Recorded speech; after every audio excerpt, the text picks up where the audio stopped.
प्रियजनों, राधे राधे, जय श्री कृष्ण। मेरा नाम है चाणक्य राज भारद्वाज और आप देख रहे हैं राशि ज्योतिष दर्पण मन का सुख जीवन का।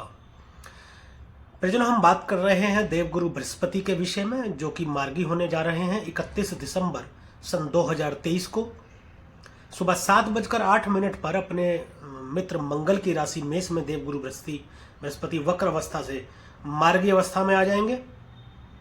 और जब ये मार्गी अवस्था में आएंगे तो आपको सभी समस्याओं और बाधाओं से मुक्ति दिलाने का कार्य करेंगे, जिनका सामना अभी तक इनकी वक्र अवस्था रहने के दौरान हो रहा था। देखिए, देवगुरु बृहस्पति सौर मंडल का सबसे बड़ा ग्रह है। यह स्वभाव से उग्र, महान, दयालु और प्रसन्नचित्त, शुभ प्रभाव देने वाला, फल प्रदान करने वाला, सकारात्मक तथा सम्मानित ग्रह माना जाता है। गुरु उच्च शिक्षा के साथ साथ न्यायाधीशों, काउंसलर, बैंकर, धर्मगुरुओं तथा फिल्म आदि से जुड़े क्षेत्रों का प्रतिनिधित्व करता है। साथ ही यह धन से लेन देन, आशा, न्याय, ईमानदारी, आध्यात्मिकता तथा सामाजिक मेलजोल को भी दर्शाता है। प्रियजनों, देवगुरु बृहस्पति को जन्म कुंडली में संतान का कारक माना जाता है। इन्हें 2 राशियों का स्वामित्व प्राप्त है, जिनमें एक धनु राशि है और दूसरी मीन राशि है। ये कर्क राशि में उच्च के तथा मकर राशि में नीच के हो जाते हैं। इन्हें धातुओं में सोना तथा रंगों में पीले रंग से जोड़ा गया है। ये अपने मित्र मंगल की राशि मेष में गोचर कर रहे हैं और वहीं पर मार्गी हो रहे हैं। तो मैं बता दूं मेष राशि के विषय में कि मेष राशि राशि चक्र की प्रथम राशि है। मेष राशि के जातक साहसी और बहादुर होते हैं। मेष राशि एक शुरुआत को भी दर्शाती है। ये अग्नि तत्व की चर राशि है, जिसके स्वामी मंगल देव है, जो कि बृहस्पति देव के मित्र हैं। अपने मित्र की राशि में गोचर करते हुए मार्गी होने से देवगुरु बृहस्पति अत्यधिक शुभ फलों की प्राप्ति करेंगे। तो प्रियजनों, हम बात कर रहे हैं अभी सभी 12 लग्न और 12 राशियों के विषय में। इस विषय पर चर्चा करते हुए मैं अभी तक मेष राशि से लेकर और मकर राशि के जातकों पर क्या प्रभाव रहेगा देवगुरु बृहस्पति का वीडियो बना चुका हूं। यदि आप ये वीडियो नहीं देख पाए हैं तो हमारे चैनल पर ये सभी वीडियो उपलब्ध है, आप जाकर के देख सकते हैं। और आज जिस राशि के विषय में हम चर्चा करने वाले हैं वह है प्रियजनों कुंभ राशि। तो प्रियजनों, बने रहिएगा मेरे साथ अंत तक, कहीं मत जाइएगा। वीडियो में मैं बताऊंगा कुंभ राशि के जातकों पर कैसा रहेगा प्रभाव देवगुरु बृहस्पति के मार्गी होने का, और साथ ही वीडियो के अंत में मैं बताऊंगा कुछ ऐसे उपाय जिनसे देवगुरु बृहस्पति की अशुभता को कुछ हद तक शुभ किया जा सकता है और देवगुरु बृहस्पति की शुभता को कुछ हद तक बढ़ाया जा सकता है। तो चलिए प्रियजनों, शुरू करते हैं। और उससे पहले मैं बता दूं कि मेरा वीडियो वैसे तो लग्न पर आधारित है, परंतु चंद्र राशि से भी इसको देखा जा सकता है, उस पर भी ये प्रभाव डालेंगे। तो मैं बता दूं कि जन्म कुंडली के पहले घर या पहले भाव में यदि आपके 11 नंबर लिखा हुआ है तो आपकी कुंभ लग्न बनती है और ये वीडियो आपके लिए है। आपकी राशि से जो देवगुरु बृहस्पति गोचर कर रहे हैं वह कर रहे हैं पराक्रम भाव में, यानी कि तीसरे भाव में। आपके लिए बड़ा शानदार रहने वाला है ये मार्गी होना देवगुरु बृहस्पति का। प्रसन्न हो जाइए, कमाल का रहने वाला है। आपकी राशि से देवगुरु बृहस्पति धन भाव के स्वामी बनते हैं, लाभ भाव के स्वामी बनते हैं और पराक्रम भाव में ये बैठे हैं।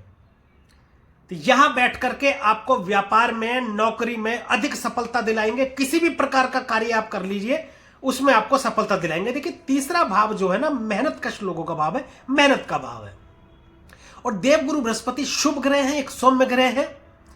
स्वभाव से थोड़ा सा उग्र जरूर है, लेकिन अंदर से ये थोड़ा सा कोमल भी है। जैसे नारियल समझ लीजिए आप, बाहर से कठोर और अंदर से कोमल भी है, कोमल हृदय के हैं ये।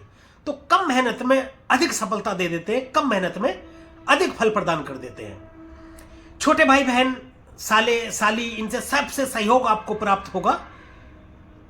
और मौसा मौसी जो भी आपके रिश्तेदार हैं उनसे सहयोग की प्राप्ति होगी, धन की प्राप्ति होगी। उनके साथ यदि कोई आपके संबंध खराब चल रहे होंगे तो उन संबंधों में सुधार की स्थिति पैदा करेंगे ये। देखिए, देवगुरु बृहस्पति संबंधों को सुधारने का काम करते हैं, उपचारक है, अच्छे हीलर हैं, जो भी करते हैं शुभ करते हैं। और फिलहाल तो ये स्वतंत्र हैं, अब से पहले ये स्वतंत्र नहीं थे तो शायद कुछ कार्य नहीं कर पा रहे थे स्वतंत्र रूप से। अब ये स्वतंत्र रूप से अच्छा कार्य करेंगे और मार्गी होने के बाद में तो बहुत अच्छा काम करेंगे। इलेक्ट्रॉनिक मीडिया, कम्युनिकेशन से जुड़ा कोई भी काम करना चाहते हैं आप या कर रहे हैं, उसमें ग्रोथ आपको देंगे। इलेक्ट्रॉनिक से संबंधित या ऑनलाइन यदि आप कोई कार्य करना चाहते हैं, उसकी शुरुआत करना चाहते हैं तो आप कर सकते हैं। जिम वगैरह का यदि आप कोई कार्य करते हैं या करने का सोच रहे हैं तो आप कर सकते हैं, उसमें आपको सफलता ही प्रदान करेंगे ये।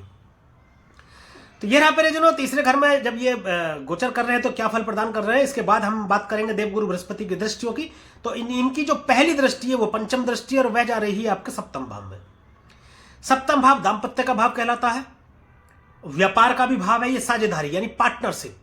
यहां पर दृष्टि डालकर आपके दाम्पत्य जीवन को मधुर करेंगे। यदि उनमें कुछ परेशानी आ रही होगी अब से, या संबंधों में कुछ खराबी चल रही होगी तो उसको ठीक करने का कार्य करेंगे, या फिर आपके पार्टनर से कुछ संबंध आपके खराब चल रहे हो या साझेदार से आपके संबंध खराब चल रहे हो। यदि मान लीजिए हो सकता है कि आप कोई व्यापार कर रहे हो साझेदारी में और उसमें कुछ दिक्कत परेशानी आ रही है आपको या आ रही होगी अभी तक, आपको हो सकता है मनमुटाव आपस में रहे हो या अलगाव की स्थिति पैदा हो रही हो, तो कई बार मतभेद हो जाते हैं। दोनों ही लोग सही होते हैं, उसके बावजूद भी वो ठीक हो जा मतलब थोड़ा मतलब समझ नहीं पाते एक दूसरों को, इस वजह से संबंधों में प्रॉब्लम आ जाती है। ये सुधार का कार्य करेंगे। अब दोनों के संबंध सुधरेंगे तो व्यापार में भी आपको ये ग्रोथ देंगे। देखिए, धन भाव के स्वामी हो रहे हैं, पराक्रम भाव में बैठे हैं, व्यापार के भाव में दाम्पत्य भाव में दृष्टि डाल रहे हैं, तो व्यापार से आपको लाभ देंगे, अत्यधिक लाभ देंगे, ग्रोथ देंगे आपके व्यापार में। किसी भी प्रकार का आप व्यापार करते हो, यदि कोई व्यापार करने का आप विचार बना रहे हैं या सोच रहे हैं, साझेदारी में यदि कोई व्यापार करना चाहते हैं, शुरू करना चाहते हैं, तो बेहिचक आप शुरू कर सकते हैं। आपको शुभता लाएंगे। यह समय बहुत अच्छा रहेगा आपके लिए। 31 दिसंबर 2023 के बाद में साझेदारी में व्यापार आप शुरू कर सकते हैं। और एक खास बात मैं बात बताऊं, जो लोग इस राशि के विवाह योग्य हैं, हो सकता है आप हो या आपके परिवार में कोई विवाह योग्य हो, प्रबल योग बनते हैं प्रियजनों विवाह के। ये समझ लीजिए कि इस दौरान यदि कहीं बात चल रही है आपकी, या हो सकता है बात चल रही हो तो वो टूट गई हो या टूटने की कगार पर हो, ऐसा हो सकता है अभी तक, तो ये दोबारा से आपको उसमें जो है सुधार का काम करेंगे और उसमें आपके विवाह के योग बनाएंगे। प्रबल योग बनने हुए हैं आपके, इस दौरान विवाह भी आपका हो सकता है। अब बात करते हैं प्रियजनों इनकी दूसरी दृष्टि की, जो कि सप्तम दृष्टि है, वह जाएगी आपके भाग्य भाव में। देखिए, भाग्य भाव में दृष्टि डाल करके आपके भाग्य में ये बढ़ोतरी करेंगे। देखिए, जहां दृष्टि देवगुरु बृहस्पति डालते हैं उस भाव में बढ़ोतरी करते हैं। 9वां भाव देखिए भाग्य भाव है, धर्म का भाव कहलाता है, लंबी दूरी की यात्रा, धार्मिक यात्राओं का भाव कहलाता है ये। तो भाग्य में तो बढ़ोतरी करेंगे, पराक्रम भाव में बैठे हैं, भाग्य से आपके पराक्रम में वृद्धि करेंगे। धन भाव के स्वामी है, लाभ भाव के स्वामी है, आपके भाग्य में भर देंगे, भर भर के धन देंगे आपको और लाभ कराएंगे व्यापार में। ये समझ लीजिए कि आपकी मतलब आपके जैसे शायद किसी की राशि होगी, जबरदस्त राशि आपकी होने जा रही है देवगुरु बृहस्पति के मार्गी हो जाने के बाद में। इतना अच्छा संयोग आपका बना हुआ है।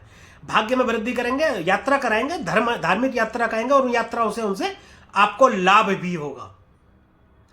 बड़े बुजुर्गों से लाभ होगा, पिता से आपको लाभ होगा, आपके बड़े भाई बहनों से भी आपको लाभ होगा, या उनसे कोई संबंध खराब चल रहे होंगे तो उनसे संबंधों में सुधार होगा, उनसे आपको संबंधों में मधुरता आएगी, उनके साथ मेल जोल अच्छा रहेगा आपका।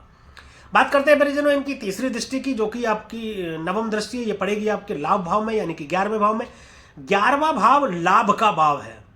लाभ कौन सा? आमदनी। आमदनी कौन सी प्रियजनों? जो आप खुद कमाते हो। देखिए, दूसरा भाव धन का भाव है, लेकिन दूसरा भाव धन का वह भाव होता है जहां से आपको धन मिलता है।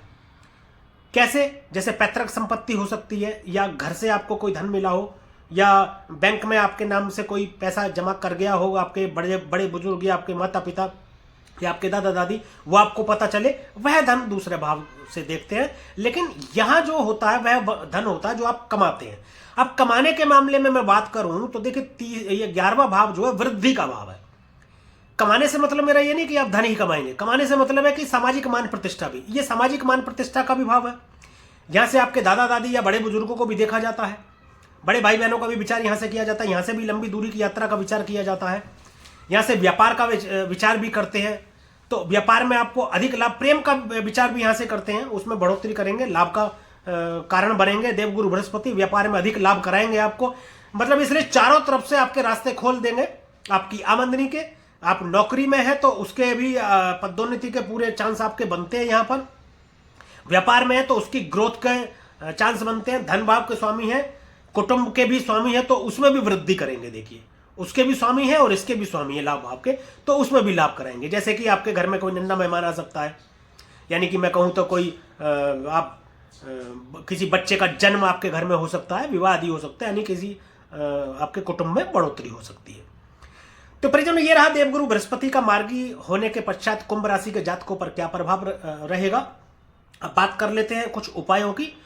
तो मैं बता दूं परिजनों, देखिए, अगर आपके घर के आसपास कहीं पीपल का पेड़ है तो उसकी आप सेवा कर सकते हैं। मंदिर जाएं आप, मंदिर में रोजाना जाने से आपके बिगड़े काम बनेंगे। आप देवगुरु बृहस्पति के लिए आप माथे पर, जुबान पर और नाभि पर केसर का तिलक लगा सकते हैं। आप विष्णु सहस्त्र नाम का पाठ करें। एक और विशेष बात बता देता हूं, कुंभ राशि के जातकों के लिए बहुत ही उत्तम बात बता रहा हूं, आप ये जरूर कर लेना।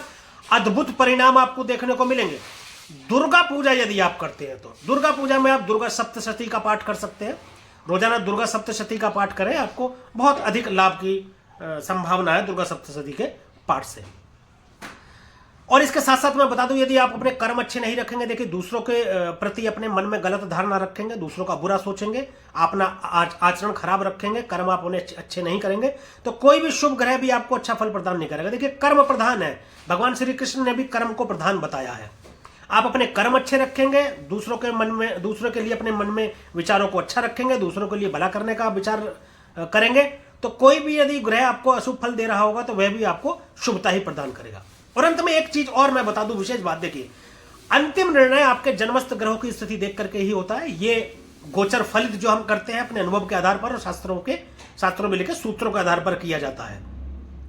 तो इसके साथ ही आप अपनी जन्मस्थ ग्रहों का भी विश्लेषण कर लें। अपनी जन्म कुंडली में जो जन्मस्थ आपके ग्रह बैठे उनको भी देख लें, उसके बाद ही इसका फल को विचारें।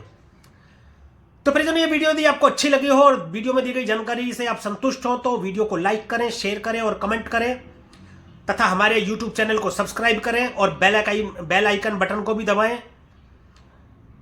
ताकि इसी प्रकार की और भी महत्वपूर्ण जानकारियां आपको समय से प्राप्त होती रहें। आज के लिए और अभी के लिए बस इतना ही। अगली वीडियो में फिर मिलेंगे किसी और किसी विषय पर जानकारी को लेकर के। तब तक के लिए परिजनों, राधे राधे, जय श्री कृष्णा। और आप देखते रहिए राशि ज्योतिष दर्पण मन का सुख जीवन का।